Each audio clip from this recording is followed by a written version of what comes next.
Olá pessoal, tudo bem? Bom, agora a gente vai falar de um assunto da hidrostática chamado lei de Stevin, alguns chamam lei de Stevin. Bom, a lei de Stevin, pessoal, ela vai relacionar a pressão em dois pontos de um fluido em equilíbrio. Então, por exemplo, aqui você tem, um fluido em equilíbrio, aí você tem aqui um ponto A, aí você tem um ponto B, e esses dois pontos A e B estão com um desnível vertical, que é H.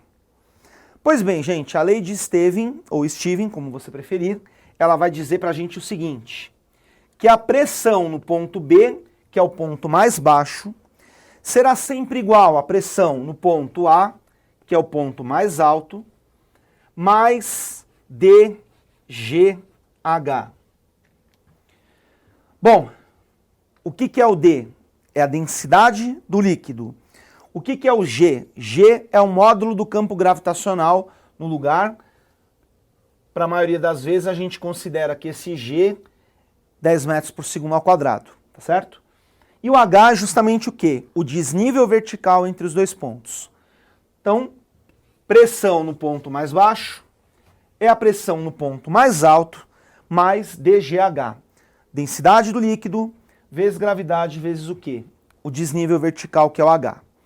Bom, tem que tomar aqui um cuidado, pessoal, para ver com que unidades você vai estar trabalhando. Então, se você estiver trabalhando com unidades do Sistema Internacional, a pressão aqui vai sair em Pascal. Essa pressão também tem que estar em Pascal.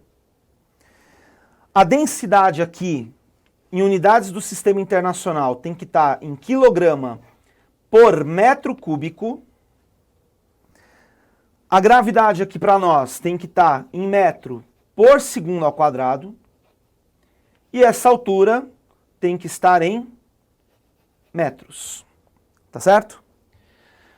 Agora, gente, o que significa, essa lei de Stevin na prática, Quais são, gente, as consequências para nós aqui dessa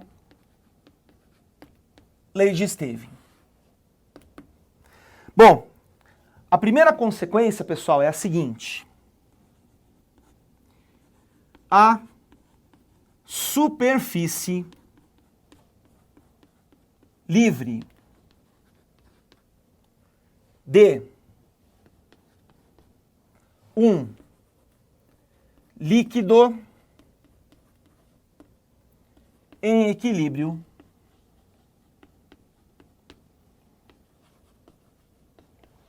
é horizontal.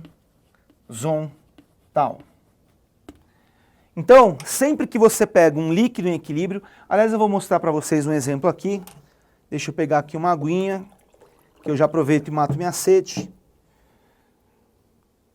Além de dar para enxergar a água aí. Quando você tem um líquido em equilíbrio, a superfície livre dele, o que é a superfície livre? É essa parte aqui, ó. Sempre tem que estar o quê? Horizontal. Mesmo que eu incline o copo, tá vendo, ó? A superfície livre do líquido tem que ficar na horizontal. Com licença. Muito bom. Se você pegar uma figura e o líquido tiver, por exemplo, inclinado assim, ou inclinado desse jeito, ou fazendo ondinha, coisa e tal, é porque não está em equilíbrio. Então é muito comum, cair questões que o cara dá desenhos aí de vários recipientes com líquido e pergunta pra gente qual ou quais que podem estar em equilíbrio. Então você sempre tem que procurar aquele que tem o quê? A superfície livre horizontal. Por quê, gente? Porque na verdade a pressão depende da profundidade, da altura. Então, na mesma altura você tem a mesma pressão se o líquido estiver em equilíbrio. Por isso que a superfície livre tem que ser horizontal, tá certo? E uma outra conclusão bem importante que a gente vai usar bastante para resolver exercício, pessoal, é essa daqui. Dois pontos de um mesmo líquido que estão a uma mesma altura sofrem a mesma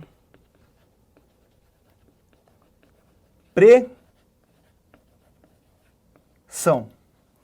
Portanto, gente, é o seguinte, se por acaso eu pegar aqui um ponto C e esse ponto C está na mesma altura do ponto B, que é o caso aqui que eu fiz, o que a gente pode concluir então? Que a pressão no ponto B é igual à pressão no ponto C, tá certo? Então, lei de Stevin, pressão no ponto mais baixo é a pressão no ponto mais alto, que nesse caso é a própria pressão atmosférica, né? Porque o líquido aqui, esse ponto A é bem a superfície livre do líquido que está em contato com o ar, mais a pressão do líquido que está entre A e B, que é dada por DGH, ok? Obrigado, gente. Valeu.